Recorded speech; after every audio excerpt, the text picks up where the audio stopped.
in the kingdom. I didn't understand why God took me the way He took me, but He took all of us a certain unique way to help us understand the mantle that is on our life. Amen. I've heard people say, man, Dur'Shay, when you talk with like authority. Well, I was a police officer. I was a soldier, a military police officer. So I'm always in a position where I'm telling people what to do. And if they don't do what I tell them to do, I lock them up.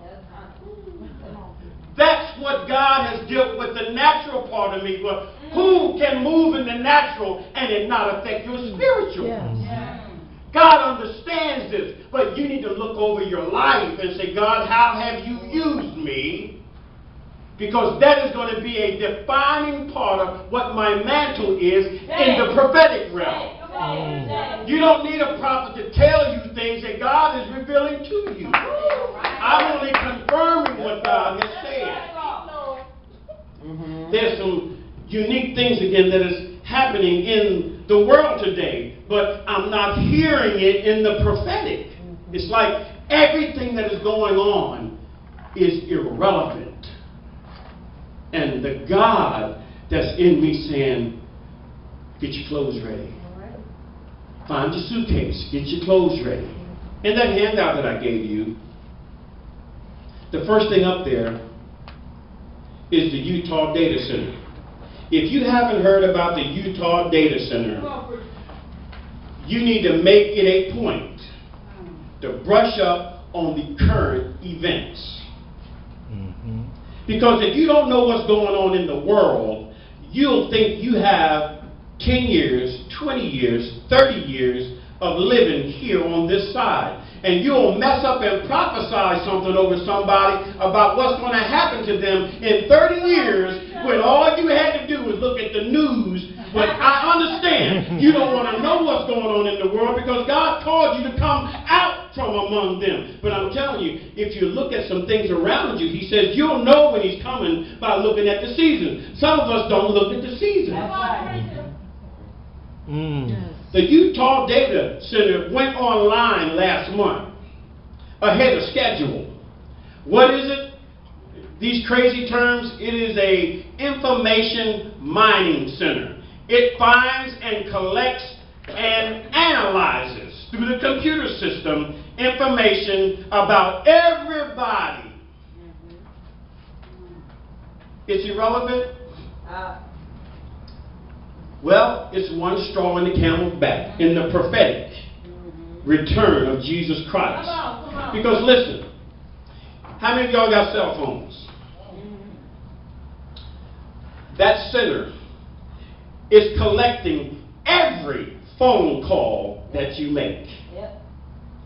It's recording the numbers of who you're calling. That's right. Every text message and every attachment to a text message is being collected and analyzed and correlated. Yep.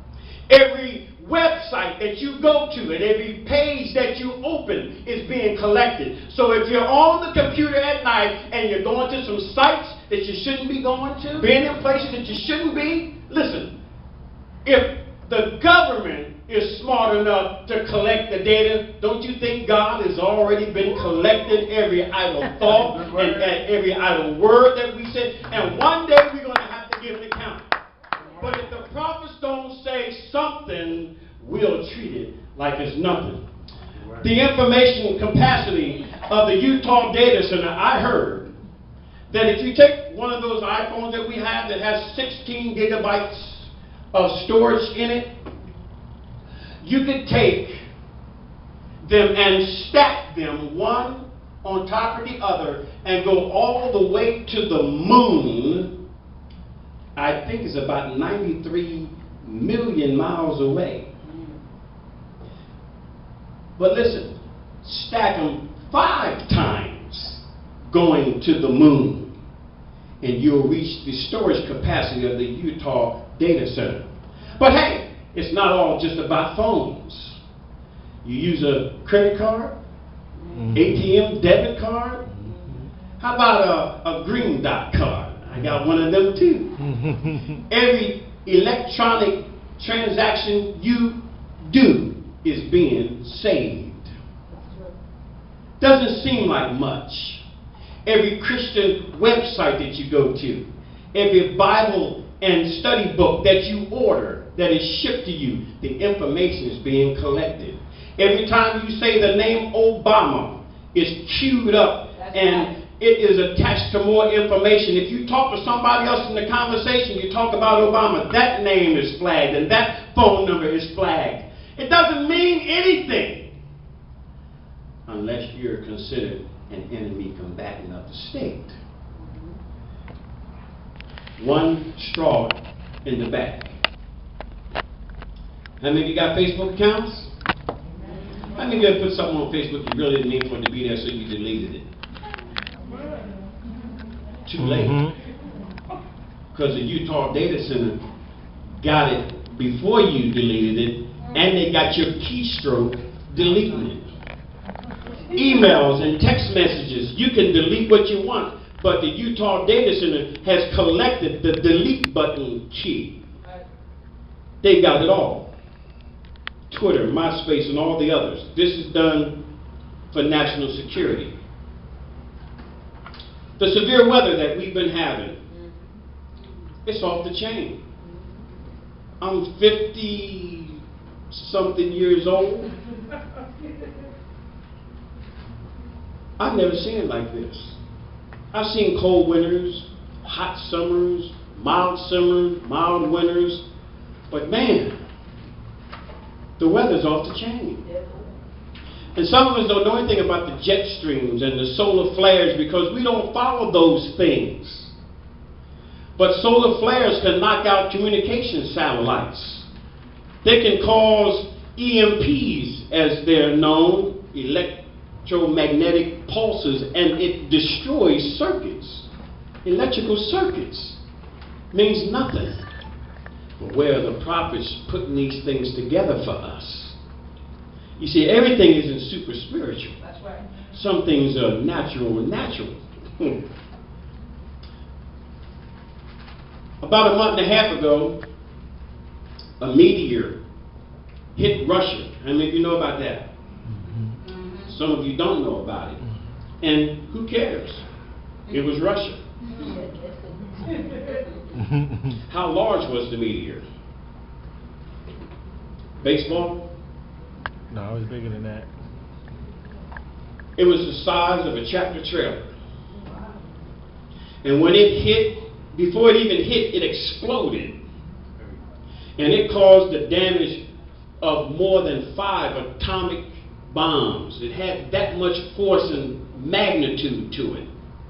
Now, they haven't had anything happen like that since maybe 1906. I'm talking, in our recent history, there has never been a meteor that large hit the planet. But they're picking up. Because y'all know what the book of Revelation says about wormwood. Wormwood is a meteor that's going to destroy 1/3 of man and plants. But we don't really believe in it because we haven't seen anything like that. But I'm telling you, there are things that are setting the stage. Come on. But I don't know where the prophets are to warn us about these things. Where was the warnings about this meteor coming? No warnings. It just appeared out of nowhere. Oh, believe me, somebody saw that thing coming. Yeah. But how do you warn people? They don't know where it's going to hit. So they just let it happen. Means nothing but putting these things together. Some of y'all are not aware of some of the strict regulations with firearms. When I was a police officer, a couple of years, we had a hard time getting bullets so we can go practice and qualify so we could carry our guns. The federal government was collecting. I'm talking, they bought billions of dollars of bullets. Not because they had more soldiers, but there is a campaign to disarm the United States. Again, so what? Because when the military rises up and does something in the future that you all don't know about, you all may have guns, but you're not going to have the bullets. See, you can fight for a little while. I got a couple guns at my house. And I got a couple bullets, but when they're gone, they're gone. The national health insurance. Federalized health benefits could be taken us closer to a national ID card. All right. Again, so what? Well, some of us don't know, back in 2004 and 5, we tried a real, it was called REAL ID card.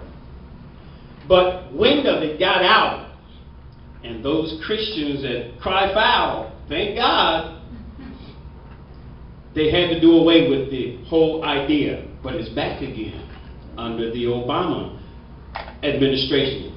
And it's not because he's black, it's because he's the president. Wouldn't matter what president it was, they're going to have this pressure to get this national ID card. I'm going to ask you a couple of tough questions, but if you haven't really thought about this, you are living in la-la land. And most Christians are living in a ID card, a national ID card, in order to get your medications. How many of us are not on medication today? Most adults are on medication. And the ones that are not, they should be on medication. True. Why do I say that? Because some of the medications we have, if we don't take it, it could kill us. Are you ready to die? Because we say we are, but are you really ready to die? How many of y'all like going to jail and staying for a couple months? We'll go visit. But how many of you don't understand that a national ID card is coming? I was at the 7-Eleven just the other day, and it's probably already been there, but I just didn't notice. But I was paying for my coffee, my donut, to get my potassium, getting older, my little nabs for when I go to work, and I look down on the counter and I see the driver's license ID requirement that they have people that want to buy tobacco and want to buy alcohol. You got to have your driver's license. But it's not a Virginia driver's license picture that they have. I looked at it, I said, oh my God.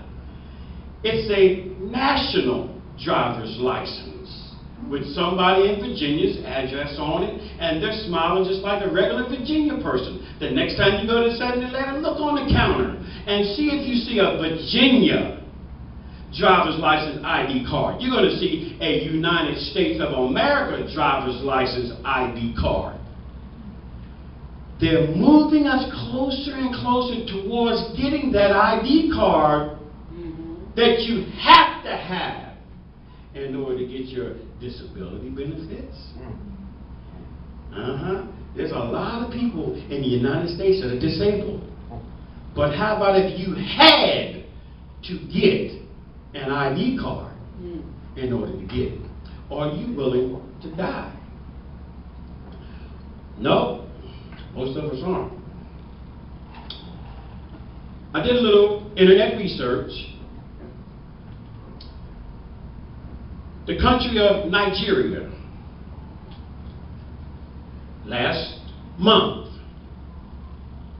they instituted a mandatory national ID card.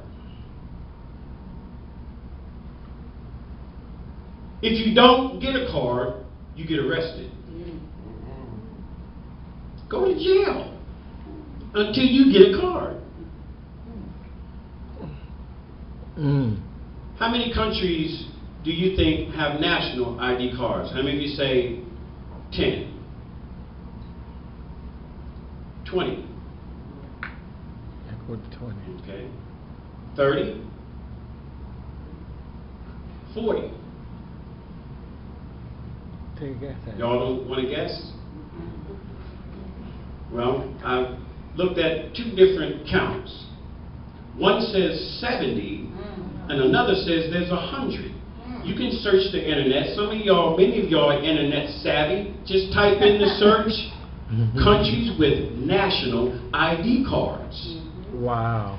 And it'll blow your mind. I'm telling you, it's sweeping across the globe. And the church is being rocked to sleep with cars, wives and husbands, and that new job, those fancy duds, that title, and the prophets are right down there with them.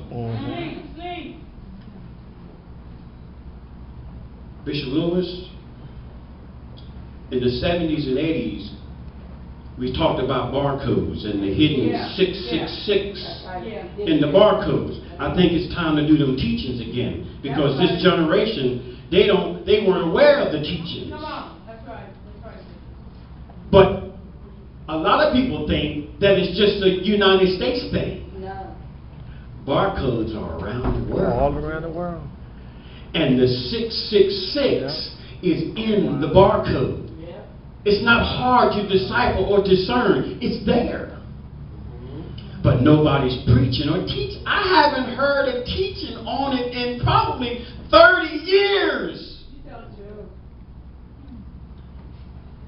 People think we're going to live on and on and on, and you can get your retirement, start your insurance to get this.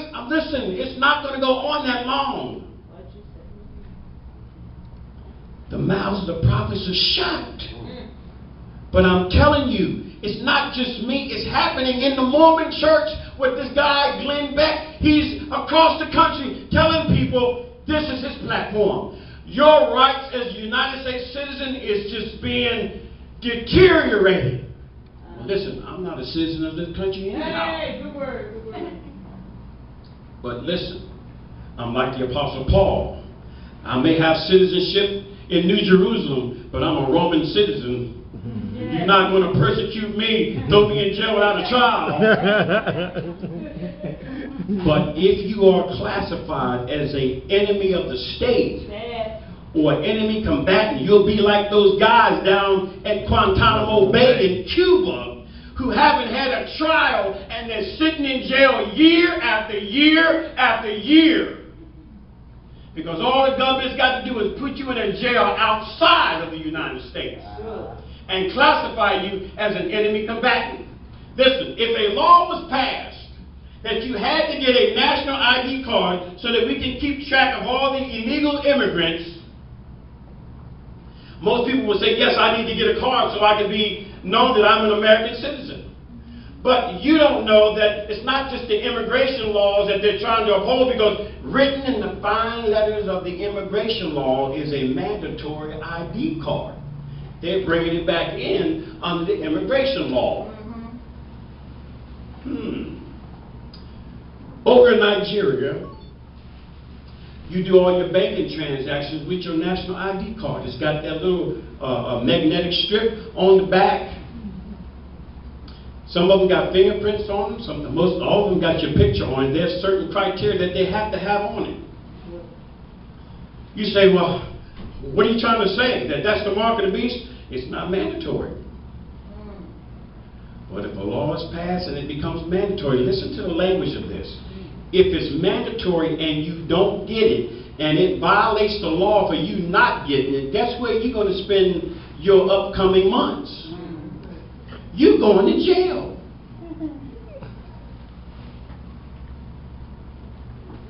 And let me tell you something else. The federal government has made room for you in the end. The federal government is aware that millions of Americans are not going to get a national ID card, and they've gotten closed military bases waiting on us. True. But if the prophets are not on the wall to see the warning, to see the enemy coming, and if they fail to warn the people, there's a lot of prophets that are prophesying that's got a lot of blood on their hands because they didn't warn us. He didn't warn. Yep. You can't do business without a card. I think Prophet Montel told me just a couple of days ago there was another state that just passed their gay marriage law. It's still sweeping, the wind is blowing. The prophets are like, I speak no evil, I hear no evil, I see no evil, but I see a new job for you. But they're not speaking the things that they ought to be speaking. Because you know what? They got too familiar with church. I'm going somewhere with this. I see naked people. See, it's not about the people being naked. It's about me being able to say, I see naked people, for somebody else to hear me say it. You all see people that are not the way they're supposed to be, and you're not saying anything about it. Are you warning the homosexual? Come on. Or are you trying to be politically correct and not say anything? Let me tell you, queer is an offensive word to me.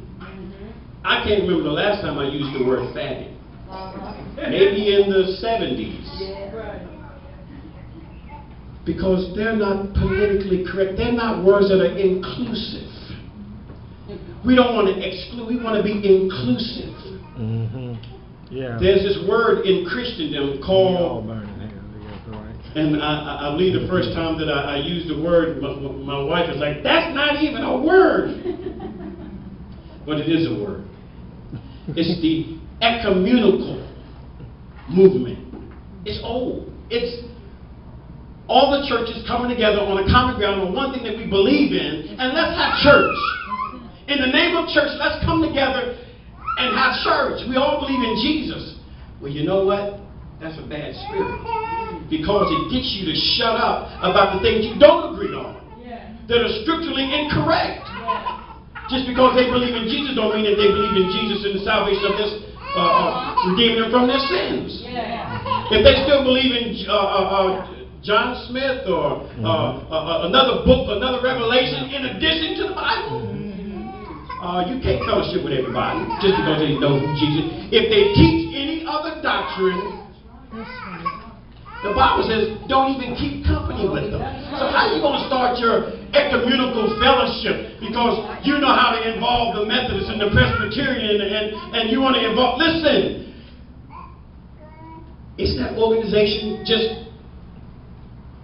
ordain an openly gay person to the bishopric?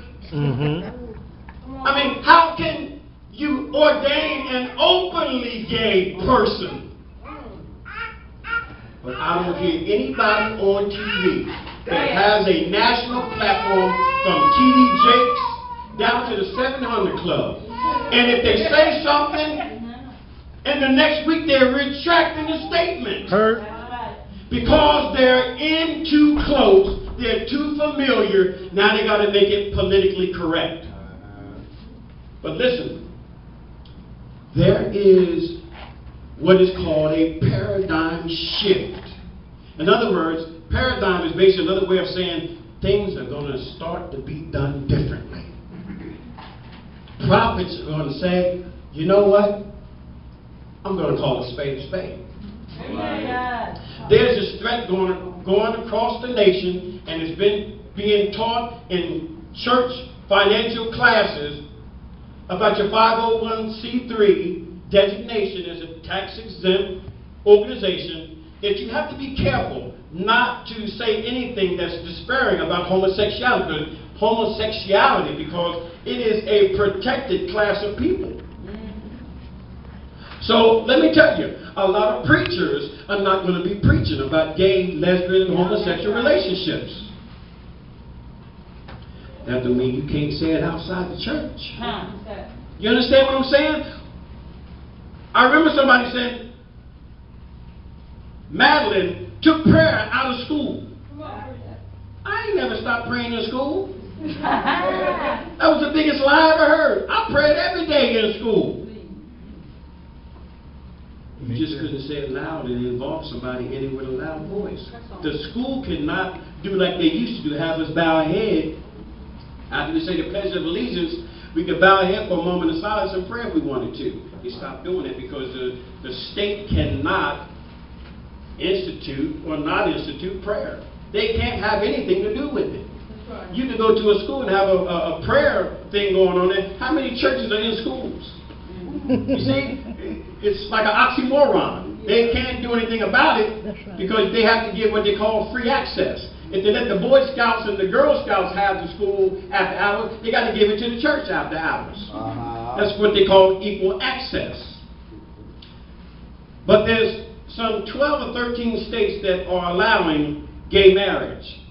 The law that the Supreme Court of the United States just handed down a ruling, a 5-4 ruling, that California could have gay marriage. But they also said the other states that don't acknowledge gay marriage don't have to recognize those marriages. Right. So if a gay married couple come to Virginia, Virginia's for lovers, they are not considered married. You know, a lot of Christians didn't know that in the Commonwealth of Virginia, it was against the law for two people to shack up. Against the law. I believe it was like a class 3 misdemeanor.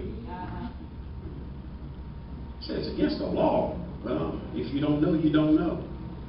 But in the 27 and a half or 28 years I was in law enforcement, I don't know anybody that was ever charged with cohabitating. Yeah. But a lot of marriages broke up because they violated that sanctity of that marriage by seeing people going into other people's houses at night. Yeah. In the church. Shouldn't even be named in the church. Marijuana being legalized, people can get high now, not just on alcohol and other drugs, but now you can get stoned on weed. And the law is just sweeping across the country. I'm almost done. The national ID card again, saints, is something that we need to keep our eyes on. Because you know what? When I don't know what's going on, you know who I'm going to go to? Y'all remember when December 31st, 1999 came and people thought the Mayan calendar didn't go past that date, it was going to be the end of... People started talking to the prophets then. Sure did. They started calling them big-time TV people, and listen, none of them, well, no, not none of them, let me be truthful and honest. I was surprised at the pastors that didn't have a comment on it. Because they didn't know. The prophets, they ain't been talking since who knows. They're too close. Saints, God is going to do some new things in you all. You all have a level of accountability today. You shouldn't have came, but God brought you here. Amen. There's a reason. You have become a unique tool in the hand and in the plan of God. Before God can do any great thing, and this is something that He showed me, I'm basically done, because I could go on forever and a day. Thank you, Bishop. Before God can do any great thing, He has to give authority for the change. Because when God gives authority for the change, He also supplies the tools and the instruments and the stuff for change. Yes. In addition to the authority for change, He also has to bring knowledge for the change. Because if you don't understand the change, how can you change? Amen. Some of us need the knowledge before we move. Because we can't move in faith, we got to move with knowledge. The third thing, He needs you to know that His heart is in it. It's what He desires. It's close to Him. We're close to Him. He wants change. And He's given us the stuff for change today. If those pennies don't mean anything to you, I'm telling you that they do. They mean everything to you. I don't care where you are on the ladder of Christianity, whether you're an apostle or you just got saved last week, you got something today that nobody else got. You got to understand the plan and purpose of God, the heart of God, the knowledge of God, the authority of God for change. It's not just the prophets that need to go to the mountain. Because if you see your brother overtaken in a fault, and you fail to go and help him, his blood's going to be on your hand. So there's an obligation to warn. Don't just put your head down and just say nothing.